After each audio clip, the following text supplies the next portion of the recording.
ಲೋಕಸಭಾ ಅಧಿವೇಶನ ನಡೀತಾ ಇದೆ, ಲೋಕಸಭಾ ರಾಜ್ಯಸಭಾ. ವಿಷಯ ಚರ್ಚೆಗೆ ಬರ್ತಾ ಇಲ್ಲ, ಯಾವ ವಿಷಯನೂ ಚರ್ಚೆಗೆ ಬರ್ತಾ ಇಲ್ಲ. 9 ದಿವಸದಿಂದ ಅಧಿವೇಶನ, 1 ವಾರದಲ್ಲಿ 54 ನಿಮಿಷ ಲೋಕಸಭೆಯಲ್ಲಿ ಸರಿಯಾಗಿ ಚರ್ಚೆ ನಡೆದರೆ ರಾಜ್ಯಸಭೆಯಲ್ಲಿ 75 ನಿಮಿಷ ಚರ್ಚೆ ಆಗಿದೆ.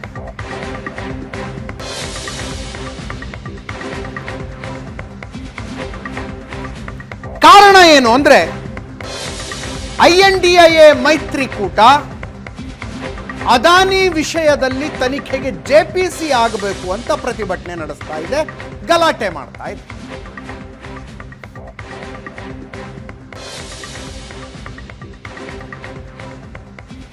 INDIA ಮೈತ್ರಿಕೂಟದ ಎಲ್ಲಾ ಮಿತ್ರ ಪಕ್ಷಗಳು ಸೇರ್ಕೊಂಡು ಹೋರಾಟ ಮಾಡ್ತಿದ್ದಾವ ಅಂದ್ರೆ ಇಲ್ಲ. ಈ ಹೋರಾಟದಲ್ಲಿ ಸಮಾಜವಾದಿ ಪಕ್ಷವೂ ಇಲ್ಲ, ತೃಣಮೂಲ ಕಾಂಗ್ರೆಸ್ಸೂ ಇಲ್ಲ. ಮೊನ್ನೆ ಕಾಂಗ್ರೆಸ್ನ ನಾಯಕರುಗಳ ಸಭಾತ್ಯಾಗ ಮಾಡಿದ್ರು, ಅದಾನಿ ವಿಷಯದಲ್ಲಿ ಬಿಜೆಪಿ ಅವರು ತನಿಖೆ ಮಾಡಿಸ್ತಾ ಇಲ್ಲ ಅಂತ. ಸಮಾಜವಾದಿ ಪಕ್ಷದ ಸಂಸದರು ಕುಳಿತೇ ಇದ್ರು, ಹೋಗ್ಲೇ ಇಲ್ಲ ಹೊರಗವರು. ಅದಾದ ನಂತರ ಸಂಭಲ್ ಹಿಂಸಾಚಾರವನ್ನ ಖಂಡಿಸಿ ಸಮಾಜವಾದಿ ಪಕ್ಷದ ಸಂಸದರು ಸಭಾತ್ಯಾಗ ಮಾಡಿದ್ರು.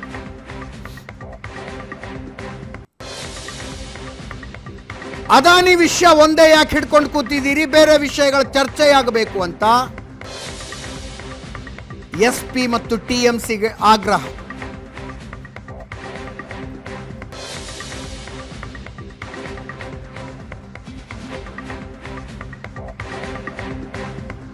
ನೆನಪಿರಲಿ, 1 ನಿಮಿಷದ ಅಧಿವೇಶನದ ಖರ್ಚು 2.5 ಲಕ್ಷ ರೂಪಾಯಿ. 1 ತಾಸಿಗೆ 1.5 ಕೋಟಿ ಖರ್ಚಾಗುತ್ತೆ. 1 ದಿನಕ್ಕೆ 15 ಕೋಟಿ ಖರ್ಚು. ಚಳಿಗಾಲದ ಅಧಿವೇಶನದ ಒಟ್ಟು ಖರ್ಚು 300 ಕೋಟಿ ರೂಪಾಯಿ. ಇಲ್ಲಿ ತನಕ 9 ದಿನಗಳಲ್ಲಿ ಲೋಕಸಭೆಯಲ್ಲಿ 54 ನಿಮಿಷ ಸರಿಯಾಗಿ ಕಲಾಪ ನಡೆದಿದ್ರೆ ರಾಜ್ಯಸಭೆಯಲ್ಲಿ 75 ನಿಮಿಷ ಕಲಾಪ ನಡೆದಿದೆ.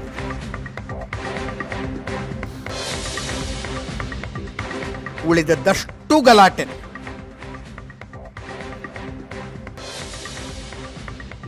ಮೋದಿ ಅದಾನಿ ಏಕ್ ಹೈ, ಅದಾನಿ ಸೇಫ್ ಹೈ ಅಂತ ಪ್ರಿಂಟ್ ಆಗಿದ್ದ ಜಾಕೆಟ್ಟು, ಟಿ ಶರ್ಟ್ಗಳನ್ನು ಧರಿಸಿಕೊಂಡು ಬಂದು ಕಾಂಗ್ರೆಸ್ ನಾಯಕರುಗಳು ಪ್ರತಿಭಟನೆ ಮಾಡಿದ್ರು.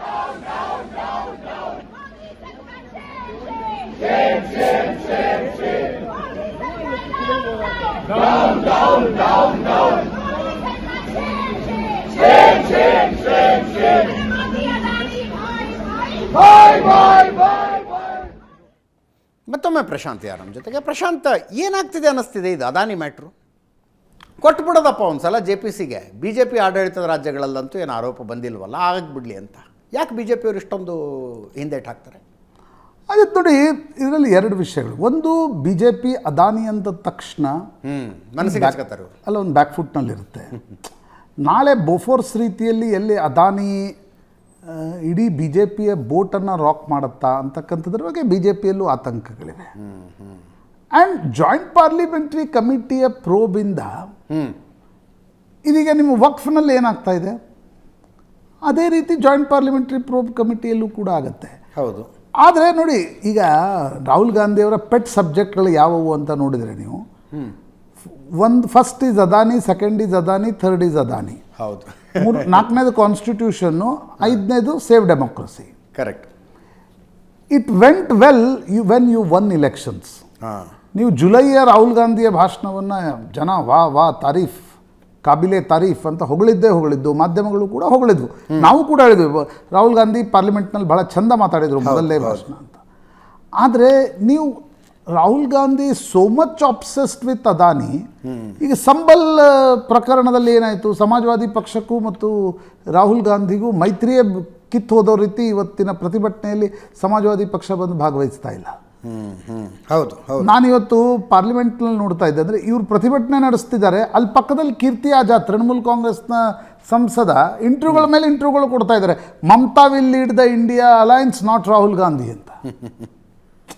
ಅಂದರೆ ಈಗ ನೋಡಿ, ಹರಿಯಾಣ ಮತ್ತು ಮಹಾರಾಷ್ಟ್ರದ ಚುನಾವಣೆಗಳನ್ನು ಸೋತ ನಂತರ ಅದೇನು ಹೊಸ ಸೂರ್ಯ 2024 ಲೋಕಸಭೆಯ ನಂತರ ಕಾಣಲಿಕ್ಕೆ ಶುರುವಾಗಿದ್ದ, ಮತ್ತೆ ಮರ್ಯಾದ ಅಲ್ಲ ಆತ ಮತ್ತು ಮೋಡಗಳ ಹಿಂದೆ ಮರೆಯಾದಂತೆ ಕಾಣ್ತಾ ಇದೆ. ಹೊಸ ಈಗ ಅದಾನಿ ವಿಷಯವನ್ನು ನೋಡಿ, ಅದಾನಿ ವಿಷಯವನ್ನು ಪ್ರಸ್ತಾಪಿಸಬೇಕಾ ಬೇಡವಾ ಅನ್ನೋದು ಕಾಂಗ್ರೆಸ್ಗೆ ಬಿಟ್ಟ ವಿಚಾರ. ಸರ್ಕಾರವು ಕೂಡ lot to answer for that. ಯಾಕಂದರೆ ನೀವು ಬೋಫೋರ್ಸ್ ಕೇಸ್ ಬಂದಿದ್ದೆ ಸ್ವೀಡನ್ ರೇಡಿಯೋದಲ್ಲಿ. ಹೌದು. ನಂತರ Chitra Krishnamurthy the Hindu Switzerland reporter ಏನಿದ್ರು ಜಿನಿವಾದಿಂದ, ಶಿ ರಿಪೋರ್ಟೆಡ್ ಎವ್ರಿಥಿಂಗ್. ಎಸ್. ಅದಾದಮೇಲೆ ಈಗ ಒಂದು ನ್ಯೂಯಾರ್ಕ್ನ ಕೋರ್ಟ್ ಇಂಡೈಟ್ಮೆಂಟ್ ಮಾಡ್ತಾ ಇದೆ ಒಂದು ಕಂಪ್ನಿಯನ್ನು, ನೀವು ಲಂಚ ಕೊಟ್ಟಿದ್ದೀರಿ, ಭಾರತದಲ್ಲಿ ಲಂಚ ಕೊಡಲಾಗಿದೆ ಅಂತಕ್ಕಂಥದ್ದನ್ನು. ಹೀಗಾಗಿ ಒಂದು ತನಿಖೆ ಅಂತೂ ನಿಶ್ಚಿತವಾಗಿ ನಡಿಬೇಕು. ಸರ್ಕಾರ ಈಗ JPC ನಡೆಸಲ್ವೋ, ಆದರೆ ಒಂದು ತನಿಖೆಯ ಅವಶ್ಯಕತೆ ಅಂತೂ ನಿಶ್ಚಿತವಾಗಿದೆ. ಆದರೆ ಕಾಂಗ್ರೆಸ್ಸಿಗೆ ಪದೇ ಪದೇ ಇದು ಸೂಟ್ ಆಗುತ್ತೆ. ಈಗ ನೋಡಿ, ಇಡೀ ಬ್ರೈಬ್ ತೆಗೆದುಕೊಂಡಿದ್ದಾರೆ ಅನ್ನೋದು US ಕೋರ್ಟ್ ಇಂಡೈಟ್ಮೆಂಟ್ ಮಾಡ್ತಾ ಇದೆ. ಅತಿ ಹೆಚ್ಚು ಯಾರಿಗೋಗಿದೆ? ಜಗನ್ ರೆಡ್ಡಿ ಬಿಟ್ಟರೆ ಛತ್ತೀಸ್ಗಢಕ್ಕೆ ಹೋಗಿದೆ. ಛತ್ತೀಸ್ಗಢದಲ್ಲಿ ಯಾವ ಸರ್ಕಾರ ಇತ್ತು? ಭೂಪೇಶ್ ಬಘೇಲ್ ಇದ್ದರು. ಭೂಪೇಶ್ ಬಘೇಲ್ ಮುಖ್ಯಮಂತ್ರಿಯಾಗಿದ್ದಾಗ ಎಷ್ಟು ರಾಜ್ಯಗಳಲ್ಲಿ ಕಾಂಗ್ರೆಸ್ ವಿಟಮಿನ್ M ಮ್ಯಾನೇಜರ್ ಆಗಿ ಕೆಲಸ ಮಾಡಿದರು? ತಮಿಳ್ನಾಡಿನಲ್ಲಿ ಸರ್ಕಾರ ಇತ್ತು, ಒಡಿಸ್ಸಾದಲ್ಲಿ ಸರ್ಕಾರ ಇತ್ತು, ಯಾರ ಸರ್ಕಾರಗಳಿದ್ವು ಅವೆಲ್ಲ? ನಾನು ಅಂದರೆ BJPಯನ್ನು ಇದರಲ್ಲಿ BJPಗೂ ಕೂಡ ಅದಾನಿ ಅಂದ ತಕ್ಷಣ ಮೋದಿ, ಅಮಿತ್ ಶಾ ಸೇರಿದಂತೆ ಎಲ್ಲರೂ 4 ಹೆಜ್ಜೆ ಹಿಂದೆ ಸರಿತಾರೆ. ಹೌದು. ಅಂದರೆ ಅವ್ರಿಗೂ ಕೂಡ ಅನಿಸುತ್ತೆ ಎಲ್ಲಿ ಟೆಂಟ್ ನಮಗೆ ತಟ್ಟುಬಿಡುತ್ತೋ ಅಂತ.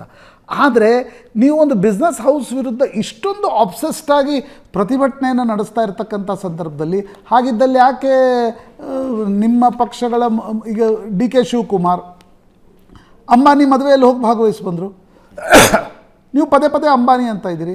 ನಿಮ್ಮ ಉದ್ಧವ್ ಠಾಕ್ರೆ, ನಿಮ್ಮ ಮಿತ್ರ ಪಕ್ಷ ಉದ್ಧವ್ ಠಾಕ್ರೆ ಮೇಲೆ ರಾಜ್ ಠಾಕ್ರೆ ಆರೋಪ ಏನಿದೆ, ಅದಾನಿ ವಿರುದ್ಧ ಉದ್ಧವ್ ಠಾಕ್ರೆ ಮತ್ತು ಉಳಿದವರೆಲ್ಲರೂ ಮಾತಾಡೋಕ್ಕೆ ಕಾರಣನೇ ಅಂಬಾನಿ ಜೊತೆಗೆ ಇದು ಮೈತ್ರಿ ಅಂತ ರಾಜ್ ಠಾಕ್ರೆ ಹೇಳಿದರು. ಹೌದು ಹೌದು. ಸೊ ನನಗನ್ಸುತ್ತೆ ಕಾಂಗ್ರೆಸ್ನ ಇದು ಓನ್ಲಿ ಅದಾನಿ ಬಗ್ಗೆ ಮಾತಾಡಬೇಕಿದೆ. ಬಟ್ ನೀವು ಅದಕ್ಕೆ ಜನಮಾನಸದ ಒಂದು ರಿಸೋನೆನ್ಸನ್ನು ತೆಗೆದುಕೊಂಡು ಕಾನ್ಸ್ಟಿಟ್ಯೂಷನ್, ಸೇಮ್ ಕಾನ್ಸ್ಟಿಟ್ಯೂಷನ್, BJP ಅವ್ರ ಕಾನ್ಸ್ಟಿಟ್ಯೂಷನ್ ಬದಲಾಯಿಸ್ತಾರೆ, ಏಕಾಏಕಿ ದಲಿತರಲ್ಲಿ ಅದಕ್ಕೆ ಟ್ರ್ಯಾಕ್ಷನ್ ಸಿಕ್ಬಿಡ್ತು. ಕರೆಕ್ಟ್. ಅದು ಚುನಾವಣೆಯಲ್ಲೂ ಕೂಡ ಲಾಭ ತಂತು. ಬಟ್ ನಿಮ್ಗೆ ಅದಾನಿ ವಿಷಯ ನೋಡಿ ಅಜಿತ್, ಮಿಡಲ್ ಕ್ಲಾಸ್ ದಿನದಿಂದ ದಿನಕ್ಕೆ ಹೆಚ್ಚಾಗ್ತಾ ಇದೆ. ಮಾರ್ಕೆಟ್ಗಳಲ್ಲಿ ಮಿಡಲ್ ಕ್ಲಾಸ್ ಹುಡುಗರು ಬಂದು ನೌಕರಿ ಮಾಡ್ತಿದ್ದಾರೆ. You are not in 70s or 80s. Angry man Amitabh Bachchan, ಆಗ ನಿಮಗಿಲ್ಲ ಫ್ಯಾಕ್ಟ್ರಿಯ ಓನರ್ ಅಂದರೆ ಆತ ವಿಲನ್ ಅನ್ನುವ ಸಿನಿಮಾಗಳಾಗ ಬರ್ತಾ ಇದ್ದು. ಇವತ್ತಿನ ದಿನಮಾನಗಳು ಹಂಗಿಲ್ಲ. ಹಾಗಾಗಿ ನೀವು ವಿಷಯಗಳನ್ನು ಆಯ್ಕೆ ಮಾಡ್ಕೊಳ್ತಾ ಇರ್ತಕ್ಕಂಥ ಸಂದರ್ಭದಲ್ಲಿ you are only obsessed with Adani. ನನಗನ್ಸುತ್ತೆ ಮಿತ್ರ ಪಕ್ಷಗಳಿಗನ್ನಿಸ್ತಾ ಇದೆ, ಎಷ್ಟು ದಿನ ಅದಾನಿ ಫೈಟ್ ಮಾಡಿ ನಮ್ಗೆ ಓಟ್ ಬರ್ತಾವ? ಕರೆಕ್ಟ್. ಸಂಬಲ್ನಲ್ಲಿ ಏನಾದರೂ ಹೋರಾಟ ಮಾಡಿದರೆ ಒಂದಿಷ್ಟು ಮುಸಲ್ಮಾನರು ಓಟ್ ಹಾಕ್ಬೋದು. ಹೌದು.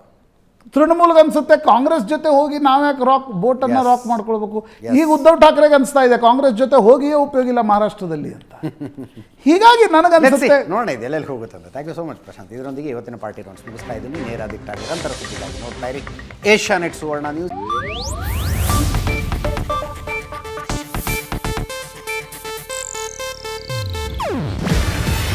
ಇದು ಏಷ್ಯಾನೆಟ್ ನ್ಯೂಸ್ ನೆಟ್ವರ್ಕ್ ಪ್ರಸ್ತುತಿ.